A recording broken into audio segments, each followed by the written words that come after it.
El Evangelio del segundo domingo de Cuaresma nos va a narrar siempre el hecho de la transfiguración.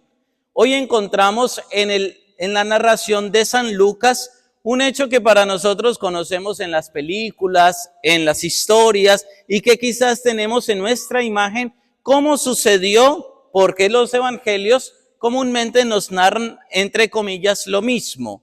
Pero hoy nos damos cuenta que San Lucas tiene su forma dramática de comunicar el mensaje de la transfiguración. ¿Por qué hablo del drama que expresa Lucas en el hecho de la transfiguración? Porque aunque quizás sabemos que Jesús se lleva a Pedro, a Santiago y a Juan y que se aparece Moisés y Elías, eso no nos lo narra los tres evangelios, Mateo, Marcos y Lucas.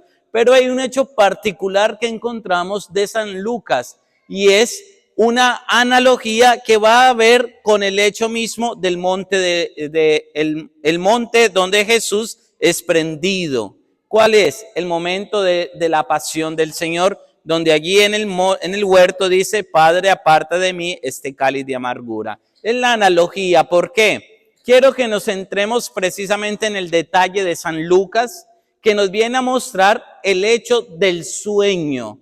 ¿Por qué está ese problema entre el dormir y el no dormir? Si nos encontramos en la realidad del Evangelio de hoy, San Lucas expresa que Pedro, Santiago y Juan tuvieron ¿qué? Sueño, estaban caídos del sueño.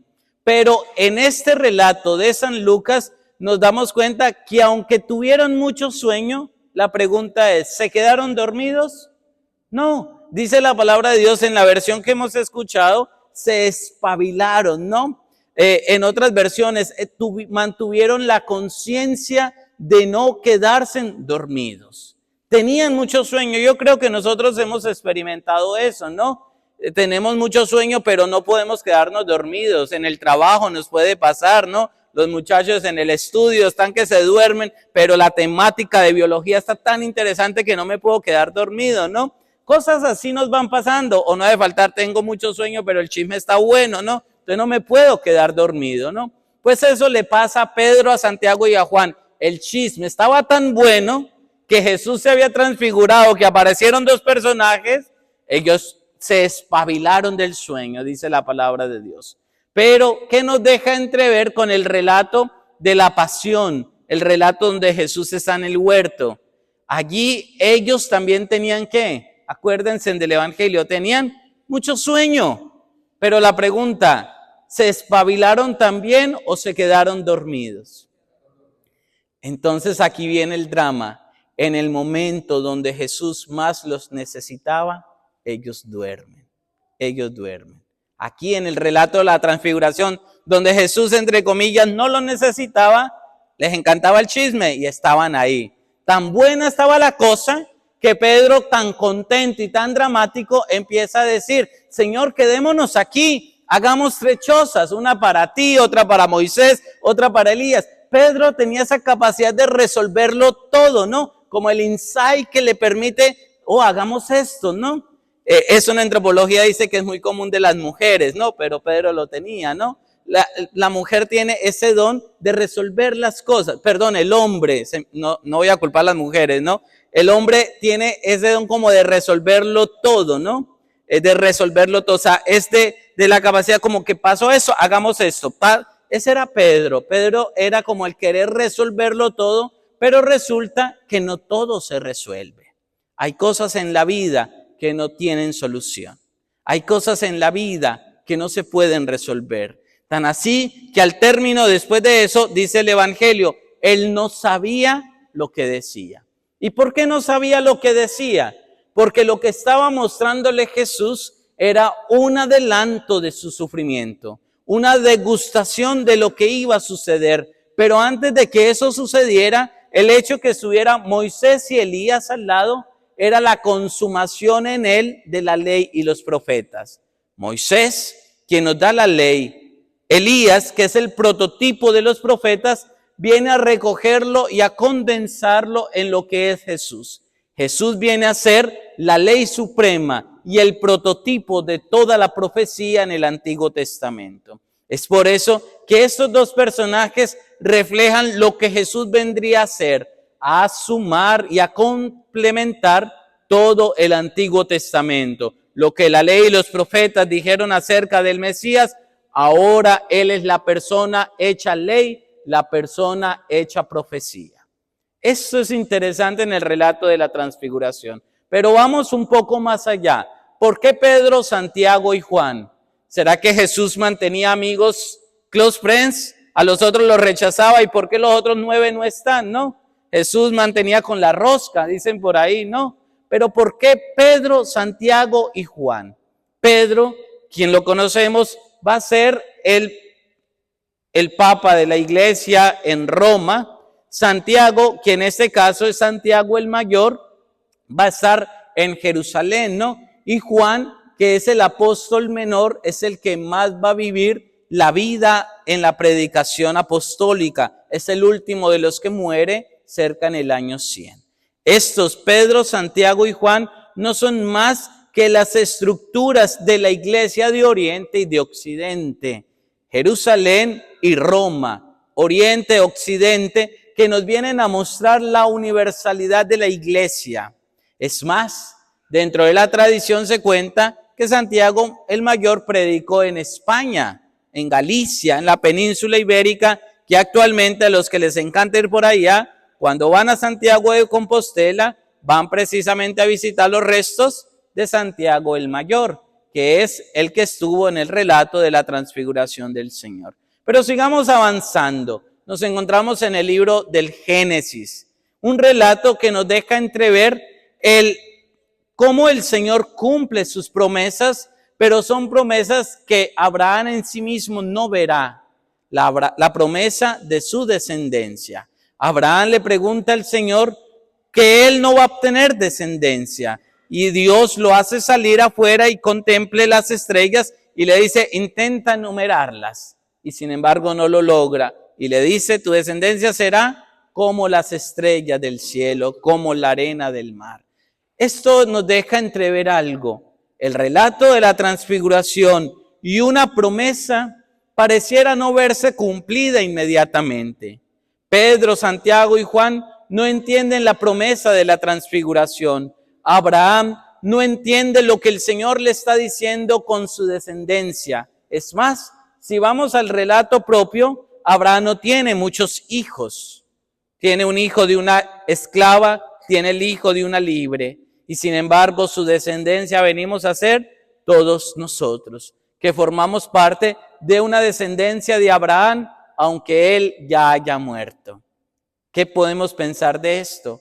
Hay promesas que Dios hace y las hace y se cumplen, aunque ya no estemos con vida. ¿Cuántos de nosotros le pedimos al Señor por la conversión de un hijo? ¿Cuántos de nosotros le pedimos al Señor que pueda hacer algo en este mundo, en esta familia, en este hogar, en esta vida, en nuestro país? Y quizás Dios tiene una promesa y no la vemos cumplida. Sin embargo, tengamos algo en cuenta, el Señor siempre cumple sus promesas. Les cuento una anécdota real del año pasado en un funeral que asistí. En este funeral, la señora que falleció le pedía mucho a Dios porque su hijo había hecho un juramento, algo así, con la Santa Muerte. Se tatuó la Santa Muerte, hacía culto a la Santa Muerte y es de una familia muy católica. Y esta mujer sufría al ver a su hijo rendirle culto a la Santa Muerte. Sin embargo, ella muere y en el mismo día del funeral, el demonio, la Santa Muerte, se aparece en el funeral. Y lo digo por conciencia, porque lo viví, ayudé a esta familia en esta situación. ¿Qué pasó? ¿Cómo ustedes dirán, pero padre, cómo se apareció la Santa Muerte, no? Es extraño de ver que en pleno velorio, estaban en el velorio, y aparece un señor gritando y llamando al hijo, un señor que nadie conocía, llamando al hijo de la señora en pleno funeral y diciéndole que lo va a matar y que él ha matado a su mamá.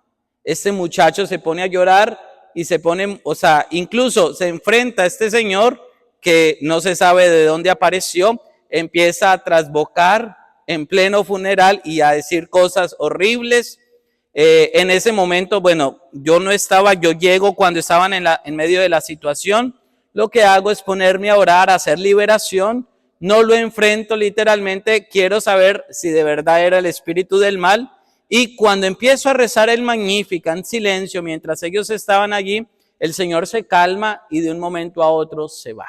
Entonces ahí llamo a este muchacho, hablo con él y él empieza a llorar diciendo que lo que él había hecho había ocasionado que su mamá se muriera. En pocas palabras, en ese momento le atribuyó que el culto que le daba a la Santa Muerte, el pago de haberse ofrecido a ella, a la Santa Muerte, era la muerte de su mamá, ¿no? Entonces eso para él ocurrió una tragedia, de ahí estuvimos conversando, hizo una promesa y en la promesa, junto al cajón de su propia mamá, le prometió que iba a botar todo lo que tenía en su casa, la Santa Muerte, y se iba a quitar hasta el propio tatuaje, ¿no? Que tenía. ¿Qué puedo decirle de esto? La promesa y el dolor de su madre se vio cumplida después de muerta, ¿no? Ahí está.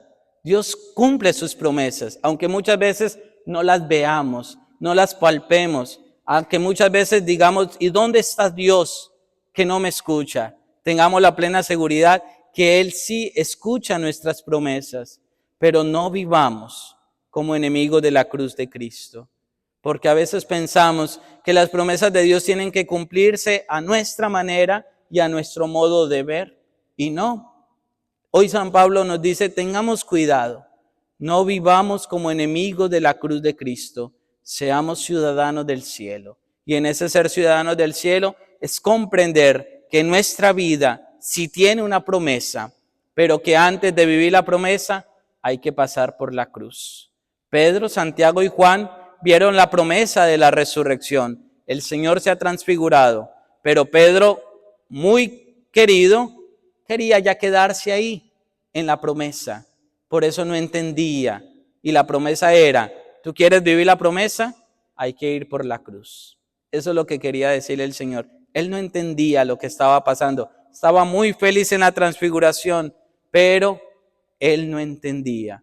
Porque Dios cumple las promesas, pero a veces detrás de una promesa viene la cruz. Y que en ese momento de la cruz, de nuestro sufrimiento, no nos volvamos enemigos de ella, como lo dice San Pablo, sino que siempre esperemos a ser ciudadanos del cielo, porque quien confía en el Señor y confía en sus promesas puede llegar a expresar como el Salmo, el Señor es mi luz y mi salvación, ¿a quién temeré?